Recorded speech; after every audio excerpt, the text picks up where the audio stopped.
Salut à tous et bienvenue sur notre chaîne. Aujourd'hui, on plonge dans un chapitre absolument fondamental de la Bible, Exode, chapitre 19. C'est un moment charnière, un véritable tournant dans l'histoire du peuple d'Israël, et honnêtement, c'est rempli de leçons incroyables pour nous aujourd'hui. Alors, installez-vous confortablement, on part ensemble pour le désert du Sinaï. Pour resituer le contexte, les Israélites viennent de quitter l'Égypte. Ils ont traversé la mer Rouge, ils ont vu des miracles incroyables, mais ils sont aussi fatigués, ils ont faim, ils ont soif. Ils errent dans le désert depuis 3 mois. Imaginez un peu l'ambiance, un mélange d'émerveillement, de peur et d'incertitude. Et c'est là, au pied du mont Sinaï, que tout va basculer. Dieu appelle Moïse et lui donne un message pour le peuple. Et ce message est juste magnifique. Il dit en substance: « Vous avez vu ce que j'ai fait aux Égyptiens. Je vous ai portés sur des ailes d'aigle et je vous ai amenés vers moi. » Quelle image puissante!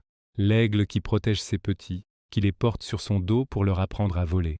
C'est une déclaration d'amour et de protection incroyable. Dieu ne leur dit pas « Obéissez-moi parce que je suis le plus fort ». Non, il leur rappelle d'abord son amour et sa fidélité. Ensuite vient la proposition, et c'est ça qui est révolutionnaire. Dieu leur dit « Maintenant, si vous écoutez ma voix et si vous gardez mon alliance, vous serez pour moi un trésor particulier parmi tous les peuples. » Il ne s'agit pas d'une imposition, mais d'une invitation, un choix. Il leur propose de devenir son trésor particulier, une royauté de prêtres et une nation sainte. Décortiquons un peu ça. Un trésor particulier, c'est quelque chose qu'on chérit plus que tout, qu'on protège. C'est comme ça que Dieu voit son peuple.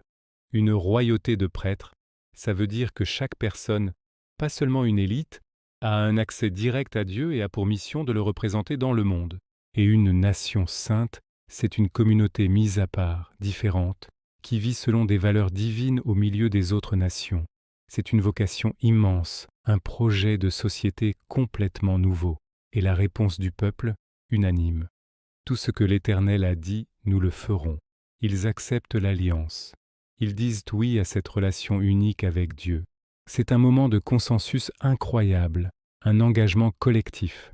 La suite du chapitre décrit la préparation pour la rencontre avec Dieu. Et là, l'ambiance change. Dieu demande au peuple de se purifier, de laver ses vêtements, de se tenir prêt pendant 3 jours. Il établit des limites autour de la montagne. Personne ne doit la toucher sous peine de mort. Pourquoi tant de solennité et de distance? Parce que la rencontre avec le Dieu 3 fois saint n'est pas anodine. C'est pour souligner l'infinie grandeur et la sainteté de Dieu. Ce n'est pas pour faire peur, mais pour inspirer un profond respect, une prise de conscience de qui est Dieu. Et puis le grand jour arrive. Au matin du 3e jour, il y a du tonnerre, des éclairs, une épaisse nuée sur la montagne et un son de trompette très fort. Le mont Sinaï est tout en fumée, parce que l'Éternel y est descendu dans le feu. La montagne tremble violemment. La scène est spectaculaire, presque effrayante. C'est une théophanie, une manifestation visible et puissante de Dieu. C'est dans ce décor, à la fois terrifiant et majestueux, que Dieu va donner les 10 commandements, que nous verrons dans le chapitre suivant. Alors, qu'est-ce qu'on peut retenir d'Exode 19 pour notre vie? Premièrement, Dieu nous aime d'abord. Avant de nous demander quoi que ce soit, il nous rappelle qu'il nous a portés sur des ailes d'aigle. Notre relation avec lui est fondée sur son amour et sa grâce, pas sur nos mérites. Deuxièmement, il nous invite à une relation d'alliance, un partenariat. Il nous propose de devenir son trésor, des représentants de son amour dans le monde. C'est une vocation qui donne un sens incroyable à notre existence. Et troisièmement, la rencontre avec Dieu est quelque chose qui nous transforme. Elle demande une préparation, un respect, une prise de conscience de sa grandeur. Ce n'est pas une relation banale, c'est l'aventure la plus extraordinaire qui soit. Voilà pour ce voyage au cœur d'Exode 19. C'est un chapitre qui pose les fondations de tout ce qui va suivre. J'espère que cette exploration vous a plu et vous a donné envie de creuser encore plus. N'hésitez pas à partager vos propres réflexions dans les commentaires. J'adore vous lire. Si vous avez aimé la vidéo, pensez à laisser un petit pouce bleu, ça aide énormément la chaîne.